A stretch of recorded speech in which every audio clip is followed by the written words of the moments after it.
Mark Rogers TV, the voice of college football, talking up the Tide. I understand that we need to cover this program. They've won something like 16 or 17 national championships, according to some people out there, depending on your counting status. We got Doug Bell on the line. Doug and I have known each other for a long time, haven't connected for a long, long time. Doug, how you been today? Mark, I'm doing great. An honor to be with you because I really have admired you and what you've done over the years. And I watch your podcast all the time. And you're familiar with where I live in Alabama. I've been here since 1987 and have done play-by-play for the Tide for a long time and now for various networks. And it has been so much fun, especially the Saban era. The Stallings era was good, and then the turbulence in between.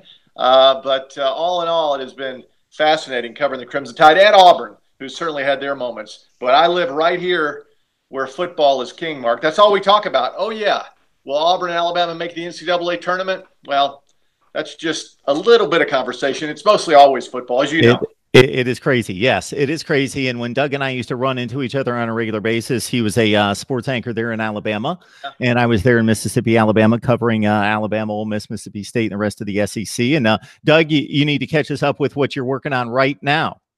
Well, I'm in my 14th year of working on the PGA Tour, Mark, and we do the radio broadcast week in and week out. It's on Sirius XM and also the PGA Tour app, pgatour.com. And it's an acquired taste, but over 14 years, we have an audience that really enjoys driving around, listening to golf. And I'll tell you, 14 years ago, when we told people we were doing it, they told us we were crazy. And now after 14 years, and again, we talk about living through the Nick Saban era. I've been through the Tiger Woods era on the PGA Tour.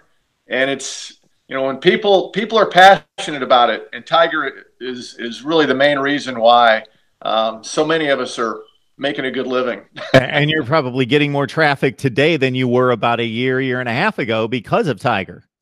Yeah, no doubt. He's special. And Mark, as you know, I mean, you just run across special people in our business.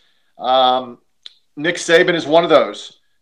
Certainly, I mean, his work ethic and what he brings to the table is different than anybody else. And the same can be said for Tiger Woods. I mean, he kind of sets the bar for everybody else, and he certainly has his detractors, but I think for the most part, just like Coach Saban, he has made everybody better, not only in the Southeastern Conference, but across the country. And you and I and everybody who covers these crazy sports, we're all the benefactors. Let's stay on that topic because it's a mighty interesting one. No one would debate in their right mind who is the best coach in college football right this minute that has a track record. So it could be argued that Dabo Swinney has maybe caught Nick Saban, and we'll have to see how that plays out over the next few years. But in regards to legacy all time, plus still getting the job done at the highest level right this second, Nick Saban is unmatched. Okay, is he the greatest of all time? That's debatable, but I think like the Bill Belichick argument, Tom Brady each year puts more weight on their side. Why is he so good? Because I would say that Urban Meyer's been the only guy that's challenged him over the last 10 to 15 years. And because of their ages, there was a time when Urban Meyer, especially after he beat him head-to-head in 2014, won the national championship, you're looking at a guy that's like 13 or 14 years younger, and you're thinking, got a better winning percentage. He's catching him in national championships, and he's got time on his side. And here we have Nick Saban going strong, headed towards 70.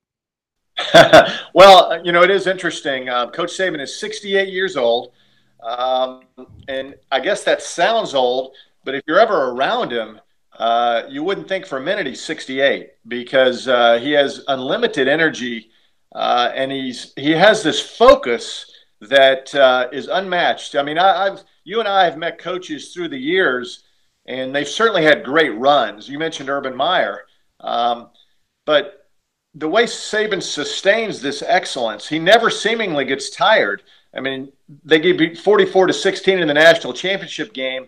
He's losing coaches left and right, and yet he is going out and closing on the #1 recruiting class in the country, which Alabama hadn't done in a few years. But yet you would think this tumultuous situation would lend itself to, wow, maybe it's time to take a step back. Maybe it's time to do something else. I am 68 years old. but yet he just pushes forward with even more energy than before. Mark, when he got hired and he was flying from Miami to Tuscaloosa with the late great Mal Moore, he looked at Mal Moore, and you could read this in his unauthorized biography, and he said, "I bet you thought you just hired the best football coach in the country." And Coach Moore hesitated and his heart stopped. And he said, "Well, I thought so." And he goes, "You didn't." And again, Mal Moore hesitated. He goes, "You hired the best recruiter in the country." And I'm going to show you that year in and year out. And that's what has happened. And I think the reason Alabama is so good under Saban is because they've stockpiled talent, Mark. And right now, nobody can catch them. He's 11 years in front of the curve in the Southeastern Conference. And even though Georgia and Kirby Smart has had a couple of nice recruiting classes, and others are certainly making their strides, but Alabama will be impossible to catch up with. And I really believe, Mark, this is my feeling, is that Coach Saban, he'll be 73 when they play West Virginia in a home and home. And of course, he's a native West Virginian. Will he retire at 73? I don't know. But in 5 years, if he should say it's time, I really believe that it'll be a smooth transition from Coach Saban to Dabo Swinney. People ask me all the time, would Dabo dare leave Clemson? Listen, Dabo's a native Alabamian. He grew up right down the road where I live in Pelham, Alabama, and played at the University of Alabama. I think Alabama and Clemson are going to be on top for forever, Mark. I really do. I do not see them falling off unless Dabo should leave and come to Alabama. Then perhaps that would take a step back for Clemson. But again, Mark, we're talking about Clemson in the ACC, where there really is no competition right now, and Alabama. So that was a long answer to your question, but I've never seen anybody like Nick Saban. I mean, his work ethic is unmatched in the business. Yeah, for Dabo Swinney, that would be almost something that couldn't be passed on. The opportunity to have the legacy to build a dynasty at Clemson and build one of the great programs of all time. Let's say we're 5 or 6 years in the future, and let's say he's won 3 or 4 national championships and consistently finished in the top 5. Then he can go to Alabama and do the same thing and have 2 great legacies at 2 major universities. It would just be almost unmatched. Yeah, I mean, I really see that happening. Now, I have people, when I go out and about, and people say, "Oh, there's no way." And friends of mine who are in the business and they do games at Clemson, they say Dabo is a Clemson guy forever. Well, you never say forever, especially when you're tied to this state. I mean, Dabo is an Alabama guy. He was born and raised here. He got his undergraduate and graduate degree from the University of Alabama. He played on a national championship team under the beloved Gene Stallings, and still has family here, and still comes back to our state all the time to make appearances. I'm telling you, I think it's going to happen, Mark. I think we're on to something.